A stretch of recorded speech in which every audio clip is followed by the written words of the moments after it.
Okay, you guys, it's getting late. I have to head back home. Aaron shouted to his friends as he hopped onto his bicycle and paddled off. The sun was going to set in about half an hour, and he had to be home soon, before the whole family would be out searching the neighborhood to find him.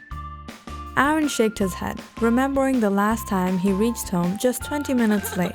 His mother was worried sick, his brother was calling up his friends to know when was the last time he saw him, and his father was out driving block after block searching for his long missing son.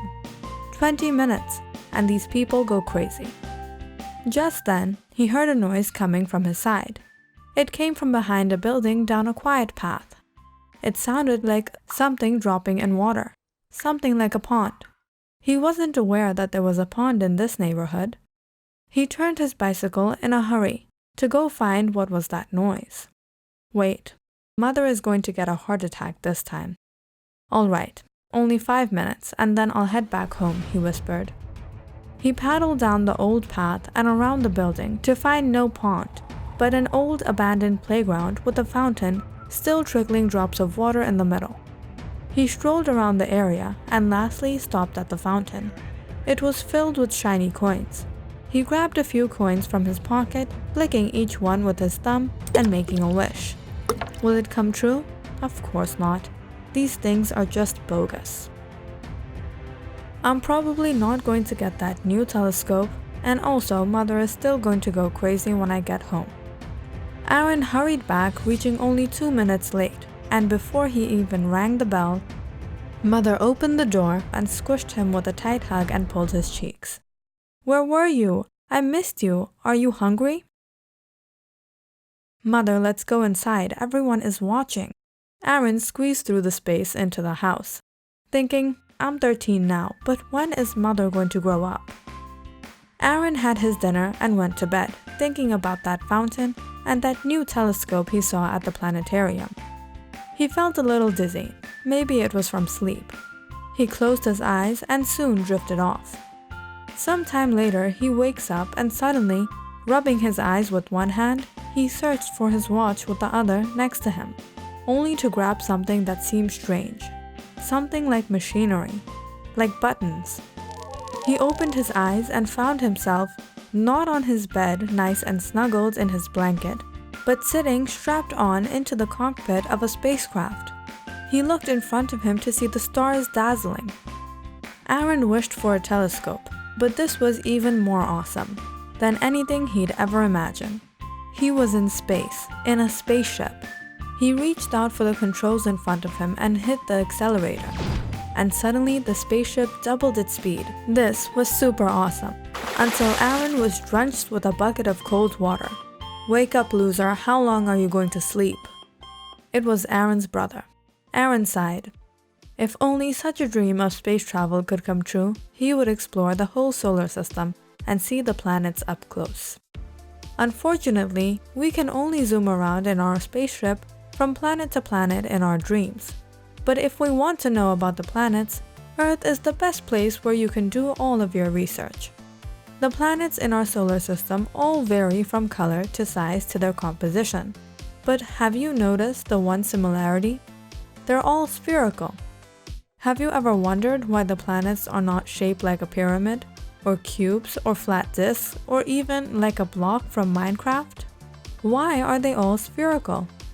Well, it's pretty simple. The spherical shape of the planets can be explained by a force we are all familiar with. That's gravity. When the planets began to form in our solar system, space was filled with billions and billions of pieces of debris, dust, and gas. As the pieces all collided with one another, they began to form clumps that slowly became larger and larger until each of these clumps of material were large enough to develop their own gravitational fields. As these clumps continued to grow and form into planets, the force of the collision with other matter caused them to become molten and hot, acting like a liquid. The gravitational force of each planet is at its center, and it pulls equally from every direction from the core. So you can imagine how the shape was formed. The force pulled all the molten material into a spherical shape. This process is called isostatic adjustment. However, the planets are not exactly perfectly round and shiny like a bald head.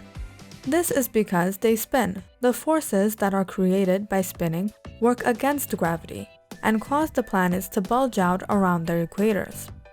Scientists call this extra width the equatorial bulge.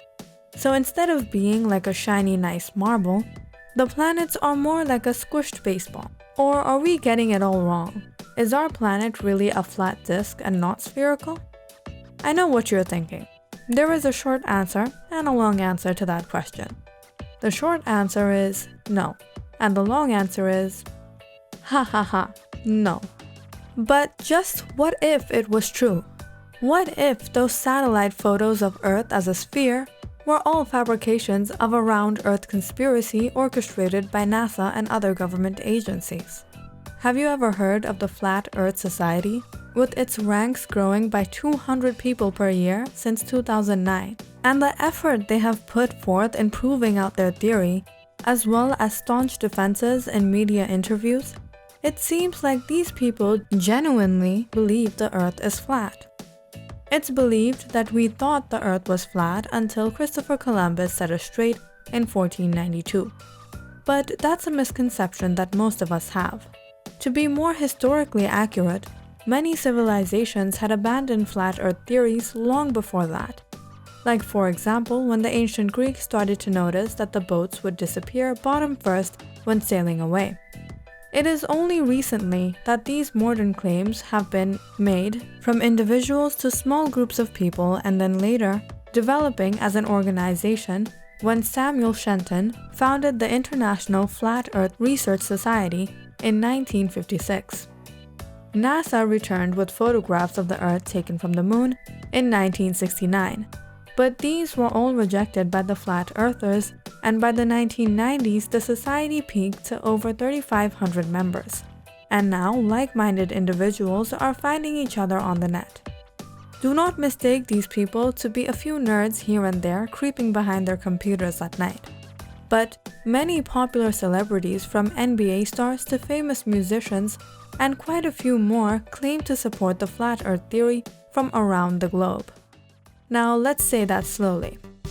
From around the globe. Yet they still don't get it.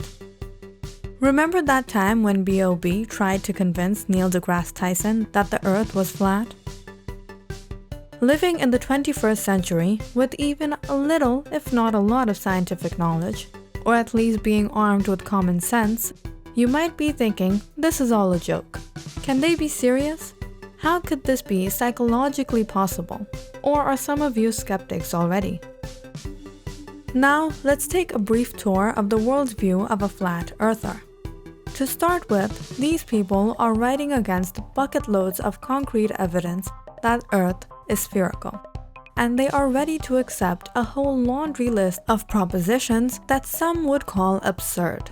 Like if the world was round, how did the astronauts take this picture? And if Earth isn't flat, why are shoes like this and not like this? The leading flat Earth theory explains how the Earth is a disk with the Arctic Circle in the center and Antarctica being an ice wall around the rim.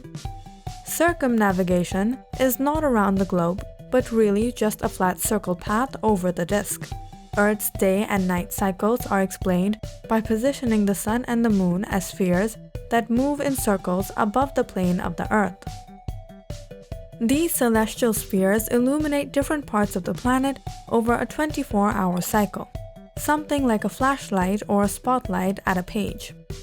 Flat earthers also explain lunar eclipses. They say there must also be an invisible anti-moon that obscures the moon during the eclipse. And gravity? Oh, well, that's just an illusion. Gravity doesn't exist, but a flat Earth does. Objects do not accelerate downwards, rather the flat Earth is accelerating upwards and is driven by a mysterious force called dark energy. As for what lies under the flat disk, we are all as excited to know as the flat earthers are.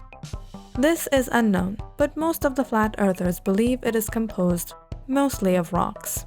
Now, if for a moment we consider this theory that the Earth was indeed flat, then in that case, living on a flat disk Earth in the middle would feel pretty normal, but as you would move toward the edge, gravity would slightly skew and push at a greater angle as you go more toward the edge, something like what it feels to climb up a steep hill. As you approach the edge of the flat disk, things would get pretty tense, not because you would fall off the edge, but because as you reach closer and closer, there would be the fear that you would fall away from the edge and tumble back to the center. The fear that Jack and Jill lived with when they went up the hill. That's how things would work on a flat disk Earth with gravity. But of course, this kind of flat Earth would be impossible, and anything as large as the Earth or the other planets shaped into a flat disk would naturally collapse and fall back into a ball under its own gravity. But let's remember, the flat earthers do not believe in gravity. Alright, so if we leave modern science aside and we see, well yes, when we walk for a short distance the Earth is flat, but over long distances the Earth is pretty curvy. For example, the Verrazano Narrows Bridge had to be designed while keeping in mind the roundness of the Earth. The perfectly vertical two towers separated by 1,300 meters are actually 41 millimeters further apart at the top compared to the bottom, because of the curvature of the Earth.